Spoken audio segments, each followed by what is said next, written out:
Well, West Bloomfield is home to one of the best and most frequented public libraries in Metro Detroit. Joining us now is the director of the West Bloomfield Township Public Library, Cathy Russ. Cathy, thank you Hi, so much for Larry. joining us today. How are you? See, I have to cough, so excuse me for just a second. We have no cough button here in the studio. I think I'm okay, though. Let me get to the first question. If you want to be long-winded when you answer it, go right ahead. I'm So, always long-winded, Larry.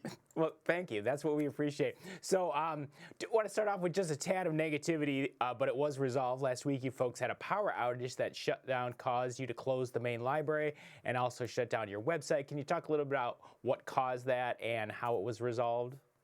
Sure. And this is a really great question for me to be long-winded about. So anyway, people who have lived in West Bloomfield for any amount of time know that, kind of like when the wind blows, the power goes out.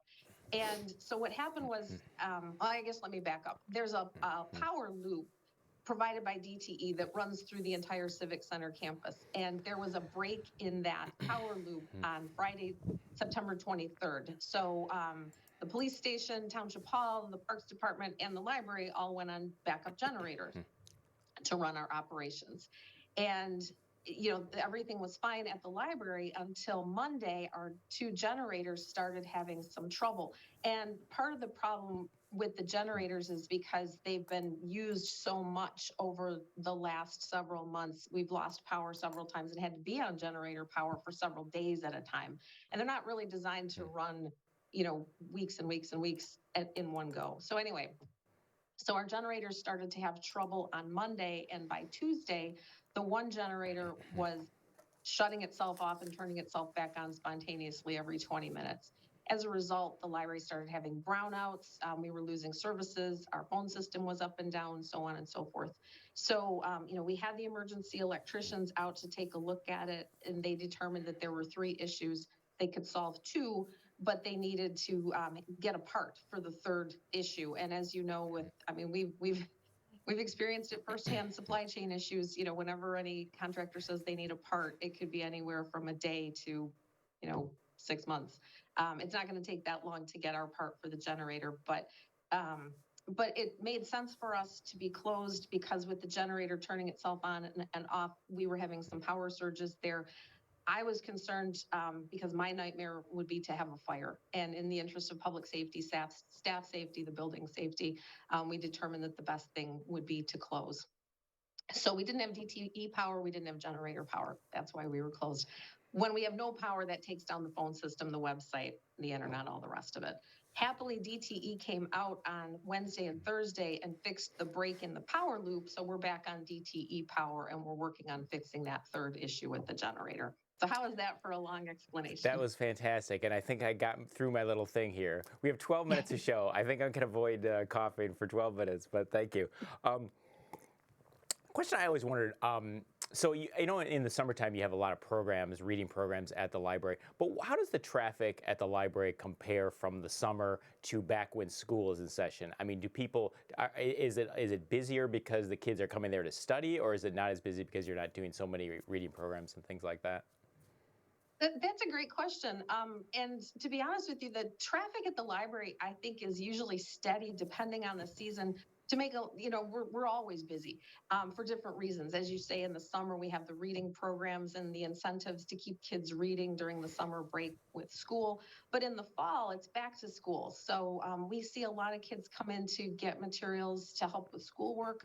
Our study rooms are heavily used. And then, for adults, it's a great time to, cozy up with a book, cozy up with an audio book. Maybe you're listening to your audio book while you're doing some fall cleaning, that kind of thing.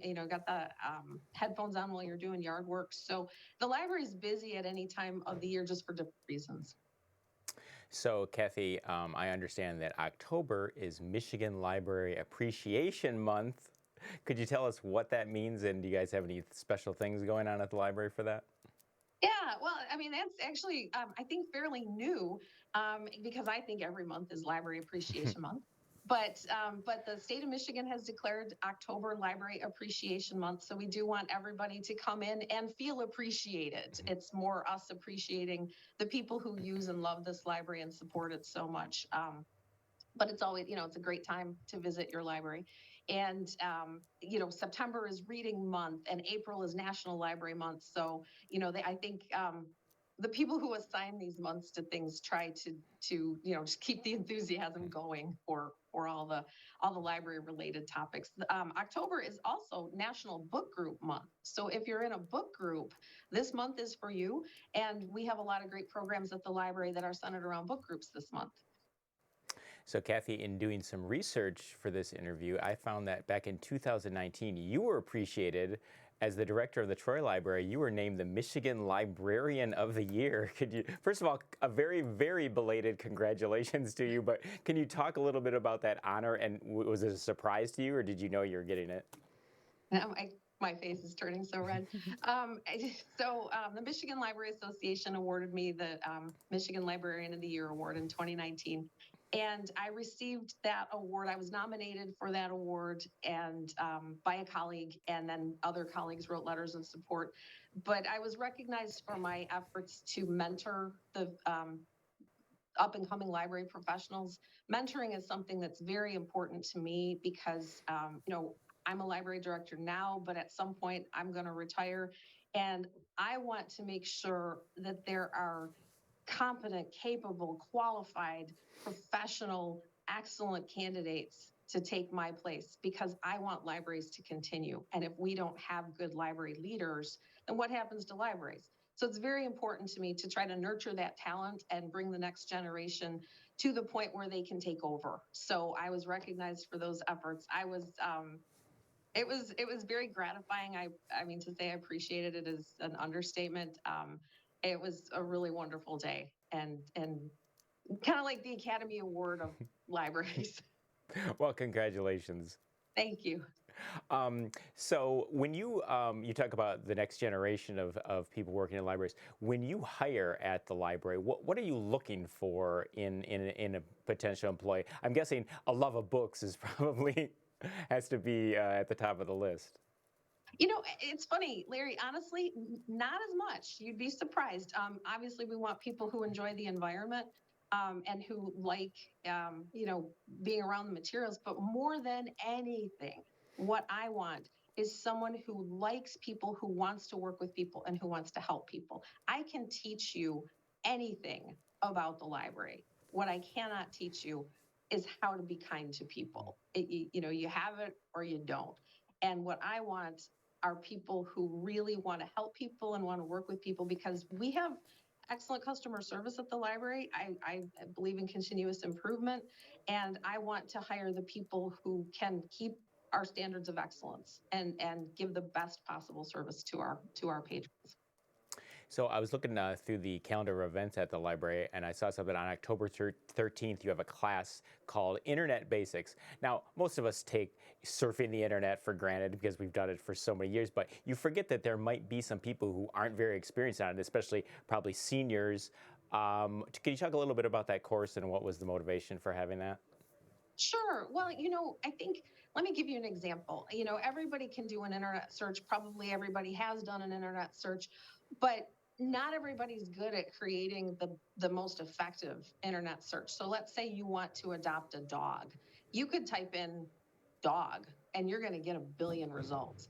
If you typed in adopt a dog, you're going to get a billion results. So what this class can help you do is create the search that's going to bring you the results you want in the shortest amount of time. So instead of doing a search that casts a wide net that gives you a billion results that you then have to sift through, how about creating a search that's going to maybe give you the top 10 results, the top 20 results? Adopting a beagle, adopting a German shepherd, best dog breeds for someone who lives in an apartment, that sort of thing.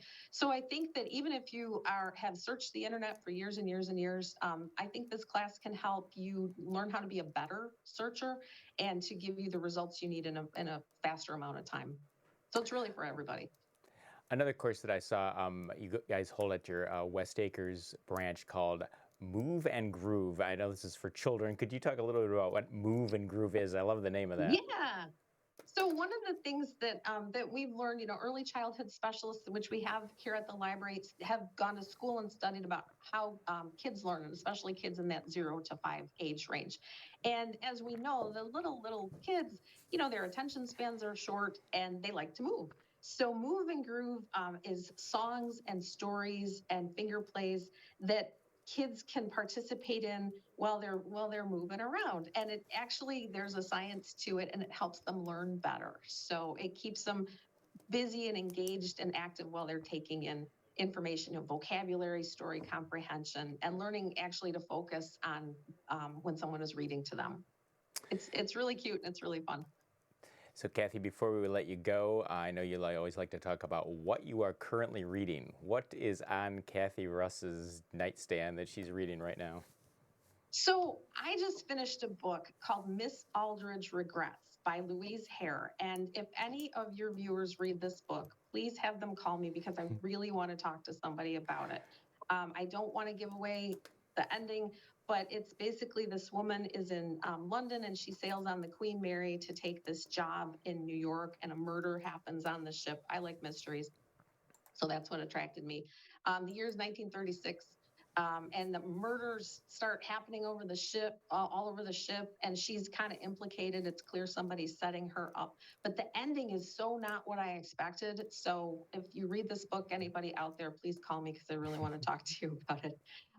The other book that I'm recommending all over town is called The Bullet That Missed. It's by Richard Osman. It's the third in his Thursday Murder Club series, which is an absolute delight. If you haven't read it and you want a funny book that's also kind of poignant and sweet, it's seniors living at a senior living home in England, and they solve murders, and it's Wow, wonderful. nice. Well, Cathy, we want to thank you for joining us today, and thank you and your staff for all your hard work there at the library. Thanks for having me, Larry. It's always fun to talk to you.